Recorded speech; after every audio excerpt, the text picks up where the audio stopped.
It was an argument born of desperation, Hannah thought, but it was also difficult to refute. Over the following weeks, she allowed herself to accept Tomo's logic. She began to stop fighting the comfort that the food provided, and instead began to observe it with a kind of anthropological interest. She documented the meals in greater detail. She noted patterns in American cuisine, the prevalence of gravy, the use of butter in almost everything, the fondness for bread, the casual abundance of milk. She began to understand it not as individual meals but as a system of feeding, a complete food culture that reflected deep values about abundance and waste, and the assumption that there was always enough. In one particularly revealing conversation with Robert, facilitated again by Akiko, Hannah asked what happened to the food that was left over, the scraps, the portions that were prepared but not used. Robert looked at her as if she had asked something bizarre. He explained, through Akiko, that the scraps were fed to the camp's livestock, pigs and chickens that the camp maintained for fresh eggs and meat. Even waste was reintegrated into the system. But when she asked whether they would ever go hungry if supplies were cut off, Robert's response was to gesture broadly to the enormous storage facility. "We got 3 months of supplies at minimum," he said. "Sometimes 6. The trucks come every 2 weeks regular. Nothing's getting cut off. The government makes sure." He said this with the unshakable confidence of a man from a nation that had never experienced the kind of supply disruption that was ordinary in Japan. For him, the possibility of shortage was not something he had ever contemplated. Supply was simply something that happened, as reliable as the rising sun. The revelation stunned Hannah. 3 to 6 months of food stored at a single camp. That meant if supply lines were disrupted tomorrow, the prisoners would continue to eat at the current level for half a year. In Japan, in the final years of the war, civilian populations had often not known where the next week's food was coming from. The strategic reserves simply did not exist. The idea of a nation with enough resources to maintain 6 months of excess supplies at a single prison camp seemed like something from a fantasy, not something that could coexist with actual warfare. She shared this information with the other women, and it was absorbed with a kind of heavy silence. The implications were clear and unavoidable. America had not just more food, but more structural surplus. They had built their logistical systems with enormous buffers. They were fighting a war while maintaining vast reserves. It was, in its way, even more demoralizing than simple military superiority. It suggested a gap so profound that it could not be crossed through determination or sacrifice. It was the gap between a nation that planned for abundance and a nation that planned for scarcity. As the winter deepened, the Christmas season arrived at the camp. The women had not been aware of the significance of the holiday until Akiko explained it. The American festival of remembrance for a religious figure, celebrated with family gatherings and, crucially, with special foods. The cooks began preparing in earnest about a week before the holiday. Hannah was assigned to the kitchen during this period, and she witnessed food preparations on a scale that seemed almost ceremonial in its excess. The storage areas were opened. Turkey, dozens of them, were brought out and prepared for roasting. Fresh vegetables were ordered and arrived in unprecedented quantities. Potatoes were peeled in enormous batches. Flour was prepared for special breads and rolls. Cranberries, apples, and spices that had been stored in special quantities were brought out. The American cooks moved through the kitchen with an energy that suggested this was not merely another meal period, but something significant, something they cared deeply about. "Christmas dinner," Robert explained to Hannah, showing her the kitchen schedule.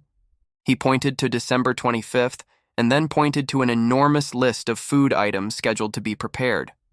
Hannah understood from the quantity alone that this was something special. "Best meal of the year," he continued. "Everyone gets extra. Extra meat, extra everything. It's tradition." When Christmas Day arrived, the women were brought to the mess hall with an air of anticipation that was almost palpable. The tables had been decorated with paper garlands and homemade ornaments. The serving counter had been reorganized to display the food more attractively than usual, and the food itself was extraordinary. There were turkeys, massive and golden, served with stuffing made from bread, vegetables, and broth. There were sweet potatoes with brown sugar and butter. There was cranberry sauce, tart, and vibrant red. There were multiple vegetables, each prepared differently than usual. There was gravy, rich and savory. There was dessert, pumpkin pie and pecan pie and a special chocolate cake. There was more bread than Hannah had ever seen served at a single meal, soft rolls and cornbread and special preparations. And there was, for each person, an apple and an orange, fruits that had been rationed throughout the year, distributed now with apparent generosity. When Hannah received her portion, she found herself standing with her tray, unable for a moment to move. The sheer quantity, the sheer variety, the sheer obvious excess of it was overwhelming. She looked around at the other women, and they all had the same stunned expression. This was not just feeding prisoners. This was celebration. This was, in its way, inclusion. These American soldiers and cooks were including the imprisoned Japanese women in their tradition, their festival, their sacred meal. She found a seat next to Chio, who had now been in the camp for nearly 2 months and who had visibly transformed from the near-skeletal woman who had arrived to someone robust and healthy. Chio looked at her tray and began to cry. "They included us," Chio whispered in Japanese, looking around to make sure no guard understood the words. "They did not have to. We are enemies. Yet they included us in their festival." "It is policy," Hannah replied, but even as she said it, she knew it wasn't fully true. Yes, it was policy. Yes, treating prisoners humanely according to Geneva Convention standards would include feeding them adequately. But this excess, this deliberate addition of special foods and treats, this was beyond policy. This was choice. They ate in silence, and it was, Hannah had to admit, one of the best meals she had ever consumed. Not because each individual component was better than others she had eaten, but because the totality of it, the combination of flavors and textures and quantities, and the knowledge of what it represented, a nation at war choosing to celebrate properly, even extending that celebration to prisoners, made it profound. That evening, back in the barracks, the women discussed what they had experienced. There were still some who insisted on cynicism, who claimed it was propaganda designed to make them complacent, but most were quieter, more thoughtful. "I received a letter from my mother last week," Tomo said, breaking a long silence. "She wrote that my younger brother had died. He was drafted into the army last year, and he died of starvation in a defensive position. He never saw combat. He simply starved with thousands of other soldiers, while the officers still had adequate rations. And today, I ate turkey and pie while prisoners of a nation that is destroying my country." Her voice was steady, but her face was wet with tears. "I do not know how to reconcile this. I do not know what it means." "It means," said Miyuki, her voice thoughtful, "that two things are happening simultaneously. One nation is losing because it cannot feed its own soldiers or its own civilians. Another nation is feeding prisoners so well that they gain weight while in captivity. The food does not lie about what is happening. It simply speaks it in a language we did not expect." As winter turned to spring, Hannah found herself thinking less about the implications of the food and more about its simple reality. Spring brought fresh vegetables that had clearly been grown locally or were stored from the previous year. Lettuce that was crisp and green, radishes, onions. The cooks began preparing lighter meals in anticipation of warmer weather. Fresh fruit began to appear more frequently. Strawberries, then peaches, then later in the spring, cherries. Each new fruit was like a small holiday in itself. She had been keeping meticulous track of what she ate, and by spring she realized she had documented months of meals without significant repetition. The American system seemed to include enormous variety in what it considered food. She had eaten parts of the chicken she had never imagined eating, livers and gizzards prepared with gravy, things that in Japan would have been stretched to feed a family, but here were served as a normal component of the meal. She had eaten fish of varieties she didn't recognize, prepared simply with butter and lemon. She had eaten vegetables prepared in ways that were entirely foreign to her experience, raw salads dressed with vinegar and oil, cooked vegetables with cream sauces, vegetables grilled and charred.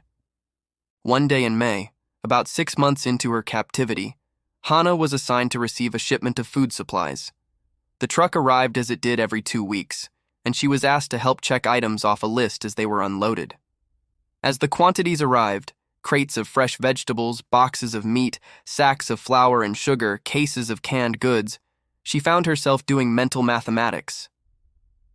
The sheer volume of food arriving on this one truck, destined for a single prison camp for 2 weeks, would have represented a year's supply for a large Japanese village. An American sergeant named Collins, who oversaw the receiving area, noticed her staring and engaged her in conversation, conducted through Akiko, who had come to help with the inventory. "Is this normal?" Hana asked through the interpreter. "Does every camp receive this much every 2 weeks?" Collins seemed to consider the question seriously. "There are different-sized camps," he said. "Some smaller, some larger. The distribution is based on population. This camp is medium-sized, so we get medium supplies. Larger camps get more. But yes, this is standard protocol for all camps. The military takes feeding seriously. You don't maintain a fighting force or prisoner population if you don't feed them adequately." "And this is considered adequate?" Hana gestured to the enormous quantities being unloaded. "It's what they ordered from command," Collins said simply. "This is what adequate looks like in the American system. It's probably more food than you're accustomed to, but by our standards, it's just regular." After the conversation, Akiko walked with Hana back to the barracks. "You are thinking too much about the food," the interpreter said quietly, not unkindly. "You should simply accept it. To continually question why something is happening is to make yourself miserable. The food is here. You benefit from it. That should be enough." "But it is not rational to send this much food to a prison camp," Hana protested. "This cannot be sustainable. The resources are not your responsibility," Akiko interrupted. "You are a prisoner. Your job is to survive captivity and live to see your family again. The question of whether American resource allocation is sustainable is not your problem to solve. Stop trying to understand it and simply benefit from it. This is wisdom." Hana recognized the logic, but it was difficult to implement. Her mind continued to race around the implications of everything she was observing, but she made an effort to follow Akiko's advice and to quiet the part of her mind that wanted to analyze the food constantly. Instead, she began to observe other aspects of the camp and the American system. She noticed that the guards never ate the same food as the prisoners. They had their own meals, prepared separately, and from what she could see, the portions were similar in size to what prisoners received. She noticed that officers had their own dining facilities with even more elaborate preparations. She noticed that the efficiency of the system was stunning. Nothing seemed to be wasted. Everything was tracked. Everything was accounted for. But despite the tight organization, there was still enormous surplus. By the 7th month of captivity, as Hana was approaching her 24th birthday, she felt the strange sensation of time having passed in a way that was almost surreal. She had been a captive for nearly half a year. She had eaten approximately 500 meals in captivity. She had experienced food abundance on a scale that would have been unimaginable to her before capture. She had gained weight, regained her health, and begun to process the psychological implications of what her captivity had revealed. One evening, she sat with Tomo in the barracks. The older woman was mending a uniform, stitching carefully with thread that had been provided through the camp's supply system. "Do you think we will go home?" Hana asked. Tomo paused in her stitching. "Yes," she said. "When the war ends, prisoners are repatriated. That is the expectation. If Japan loses, and I believe Japan will lose soon, then prisoners will be sent home." "What will we tell them?" Hana asked. "How do we explain this? How do we explain that we were fed better in an American prison camp during wartime than we were in our own country during peacetime? How do we reconcile the propaganda we were taught with what we have experienced?" "We tell the truth," Tomo said simply. "We tell them that American society produces so much food that even prisoners are fed well. We tell them about the system, the logistics, the abundance. Some will not believe us. Some will not want to believe us. But the truth will eventually be known. And perhaps it will help our people understand what we are dealing with, why the war was lost, what it will take to rebuild." "Will we be punished?" Hana asked. "For having been prisoners? For having lived in relative comfort while others suffered?" "Perhaps," Tomo said. "In some places, prisoners are treated as having collaborated with the enemy simply by surviving in the enemy's care. But I hope our people will be wise enough to understand that survival is not collaboration. To eat food provided by captors is not to betray your country. To remain alive is not to dishonor yourself. The conversation stayed with Hana. Over the following weeks, as rumors began to circulate that the war was ending, that Japan's defeat was imminent, the women in the barracks began to process what this meant. They would be going home. They would be returning to a nation that had been devastated by war, that was experiencing famine and destruction, that was preparing for American occupation. And they would be returning having experienced, in the flesh, what American abundance was capable of. As August arrived and the rumors turned to certainty, as word came through official channels that Japan had surrendered, the women in the camp experienced a confusion of emotions. Relief that the war was over, that they would not spend years in captivity, that they could anticipate going home. But also a strange melancholy about leaving. The camp had become, in its way, a home. The routine had become comfortable. The food, the abundant, reliable, endless food, had become something they depended on. On the last day before departure, the cooks prepared a special meal. It was not as elaborate as the Christmas dinner, but it was special. They included steak and fresh vegetables and rolls and pie. It was, Hana understood, a kind of goodbye.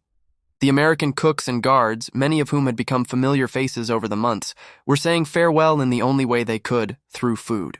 Robert, the American cook, stood by the serving line as the women went through. He didn't speak, there was no point, but he made sure each woman received a generous portion.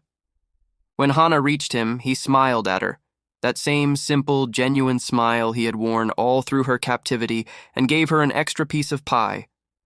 "Good luck," he said, and Akiko, standing nearby, translated the English words into Japanese. "Be well. Go home.